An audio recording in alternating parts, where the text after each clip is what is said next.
Morning students, this is Professor SUREN from Government College of Technology. நம்ம என்ன பார்க்க போறோம் அப்படினு பாத்தீங்கன்னா டூல் நாமென்க்ளேச்சரை பத்தி பார்க்க போறோம். சிங்கிள் பாயிண்ட் கட்டிங் டூல் எந்த டூலா இருந்தாலும் அதுக்கு முதல் காரணம் வந்து என்னன்னா சிங்கிள் பாயிண்ட் கட்டிங் டூல் தான் காரணம். சிங்கிள் பாயிண்ட் கட்டிங் டூல்ல பாத்தீங்கன்னா சில விஷயங்கள் நம்ம கவனிக்க வேண்டியது இருக்கு. இது வந்து ஒரு ஃப்ரண்ட் வியூ பார்க்கறோம். Front view of the tool தெரியுது. நமக்கு ஃபர்ஸ்ட் எடுத்து ஆரம்பிக்கிறது வந்து லிப்ல இருந்து ஆரம்பிக்கிறோம். It is a lip angle. lip angle என்னன்னா ஃபேஸுக்கும் ஃபிளாங்குக்கும் இடைப்பட்ட ஆங்கிள் லிப் ஆங்கிள் சொல்லுவாங்க.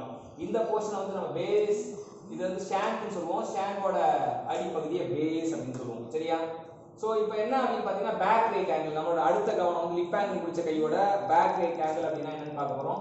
பேக் ரேக் ஆங்கிள்னா it is angle between the face. ஒருத்தன் வந்து face that's a rake face அப்படி சொல்லலாம்.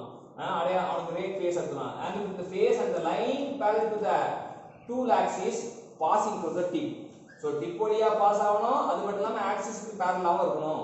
Line parallel to the tool axis passing through the tip. அது வந்து முடிஞ்சது. So back rake angle அப்படினு முடிஞ்சது. அடுத்து நீங்க நெக்ஸ்ட் தெரிஞ்சுக்க வேண்டியது end relief angle or end clearance angle. இந்த clearance angleலாம் எதுக்கு தராங்க அப்படினா ஒரு மெட்டீரியல் வந்து எலாஸ்டிக் ரெக்கவரினால அப்படி விரியும் போது அப்படி நைஸா உரசிட்டு போக பாரு. உரசாத இந்த இடம் காலியா இருக்கு அப்படி சொல்லிட்டு போலாம் அப்படின்னு சொல்லிட்டு இதுதான் clearance angle. So clearance angle வந்து ரப்பிங்க பிரிவென்ட் பண்றதுக்காக தான் கொடுக்குறோம். அந்த ரப்பிங் எதனால ஏற்படுதுன்னா எலாஸ்டிக் ரெக்கவரினால ஏற்படுதுன்னு தெரிஞ்சுங்க. இப்போ இட் இஸ் ஆங்கிள் பிட்வீன் இந்த ஃபிளாங்க் அப்படினு சொல்லலாம். இல்லாட்டி எண்ட் ஃபிளாங்க் அப்படின்றது சொல்லலாம்.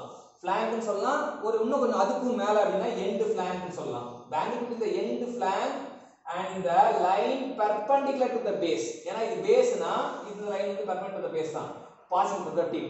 So அப்படி மெஷர் பண்ணா it is a measured in the plane parallel to the tool axis அப்படினு தெரிஞ்சுங்க. It is measured in the plane parallel to the tool axis. இதுதான் it is called as end relief angle or end clearance angle அப்படினு தெரிஞ்சுங்க. So அது தெரிஞ்சிருச்சு. அடுத்து next வந்து side வியூல பாத்தீங்கன்னா சைடு ரேக் ஆங்கிள் அப்படின ஒரு விஷயம் இருக்கு. சைடு ரேக் ஆங்கிள்னா என்ன அப்படினு பாத்தீங்கன்னா it is angle to the rake face. ரேக்னாலே rake face வரணும். ரேக்னாலே rake face வரணும். It is angle to the rake face in the side view to the line perpendicular to the tool axis. To the line perpendicular to the tool axis தான் வந்து இடைப்பட்ட angle side rack angle. 5 ல இருந்து 15 degree இருக்கணும் அப்படினு தெரிஞ்சீங்க. 5 ல இருந்து 15 degree இருக்கணும் அப்படினு தெரிஞ்சீங்க. அடுத்து நம்ம பார்க்க போறது வந்து side relief angle or side clearance angle. இதுதான் prevent rubbing due to the elastic recovery. அதுவும் இது 5 ல இருந்து 15 டிகிரி இருக்கணும். இதுவும் பாத்தீங்கன்னா இங்க பாத்தீங்கன்னா இதுல என்னன்னா இது ஆங்கிள் பிட்வீன் தி சைடு ஃபிளாங்க். இந்த இடத்துக்கு பேர் சைடு ஃபிளாங்க். இந்த இடத்துக்கு எண்ட் ஃபிளாங்க்னா இது வந்து சைடு ஃபிளாங்க் அப்படி சொல்லுவோம். சைடு ஃபிளாங்க்கும் line perpendicular to the base. ஏனா இந்த லைனும் perpendicular to the base தான். இங்க இந்த line perpendicular to the base அப்படி தெரிஞ்சீங்க. இந்த லைன் perpendicular ரெண்டும் வந்து line perpendicular to the base அப்படின்றது தெரிஞ்சீங்க. சோ அது தெரிஞ்சிச்சு. இப்போ வந்து that is the side relief angle. Next நம்ம பார்க்க போறது வந்து என்னன்னா side cutting edge angle அப்படிங்கறத பார்க்க போறோம். அது வந்து டாப் வியூல தெரியுது. side cutting edge angle-னா இது angle between the edge is side cutting edge.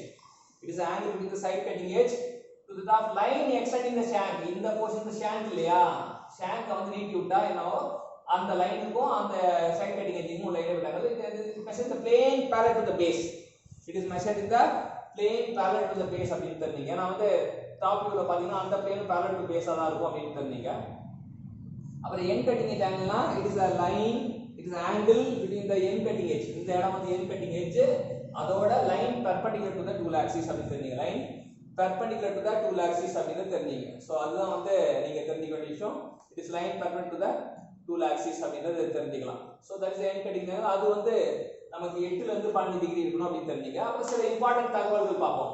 Back rack angle பாசிட்டிவா இருந்தா நம்ம சாஃப்ட் அண்ட் டக்டைல் மெட்டீரியலுக்கு உகந்தது. நெகட்டிவா இருந்தா ஹார்ட் அண்ட் பிரிட்டில் மெட்டீரியலுக்கு உகந்தது. பிராஸ்க்கு 0 டிகிரி ரேக் ஆங்கிள் யூஸ் பண்றது ஒரு முக்கியமான கருத்து. ஏன்னா நீங்க இங்க பிராஸ்ல பாத்தீங்கன்னா பேக் ரேக் ஆங்கிள் அங்க வந்து அதனால வந்து ஞாபகம் வச்சுக்கலாம். சோ அதனால 0 டிகிரி. சைடு கட்டிங் எட்ஜ் ஆங்கிளும் பிரின்சிபல் கட்டிங் எட்ஜ் ஆங்கிளும் எப்ப கூட்டினாலும் 90 டிகிரி தான் வரும். ரெண்டுத்தையும் கூட்டினா எப்பவுமே 90 டிகிரி தான் வரும். பிரின்சிபல் கட்டிங் எட்ஜ் ஆங்கிளுக்கு இன்னொரு பேர் வந்து அப்ரோச் ஆங்கிள் அப்படின்னு ஒரு பேர் இருக்கு. எண்ட் கட்டிங் எட்ஜ் ஆங்கிள் ஸ்மாலா இருந்தா என்ன ஆபத்து அப்படின்னா சேட்டர் அப்படியே உதிர ஆரம்பிச்சிருவாங்க. குளிச்சர் வந்தா உதிருது இல்லையா, அது மாதிரி அந்த மெஷின் வந்து உதிர ஆரம்பிச்சா டூல் வந்து உதிர ஆரம்பிச்சிடும். சோ எண்ட் கிளியரன்ஸ் ஆங்கிள் லார்ஜா இருந்தா எப்ப large end clearance angle use பண்ணா டக்டைல் மெட்டீரியலுக்கு கிளியரன்ஸ் வந்து அதிகமா கொடுக்கணும். பிரிட்டில் மெட்டீரியலுக்கு கிளியரன்ஸ் வந்து கம்மியா கொடுத்தா பரவாயில்ல. நோஸ் ரேடியஸ் அதிகமா இருந்தா நல்ல சர்ஃபேஸ் ஃபினிஷ் கிடைக்கும், லாங்கர் டூல் லைஃப் கிடைக்கும், பெட்டர் ஹீட் டிசிபேஷன் உருவாகும். ஷார்ப் டூல்னா அது ஹீட் டிசிபேட் ஆகும், சின்னோட ஏரியா தான் இருக்கும். இது வந்து நோஸ் ரேடியஸ் ரவுண்ட் நோஸ் டூல்னா அதுக்கு ஏரியா இருக்கும், பெட்டர் ஹீட் டிசிபேஷன் கிடைக்கும். அதுக்கு அப்புறம் மோர் பவர் கன்சம்ஷன், அது டிஸ்அட்வான்டேஜ். சீரிஸால சில விஷயங்கள் தெரிஞ்சுக்கலாம். Thank you champions.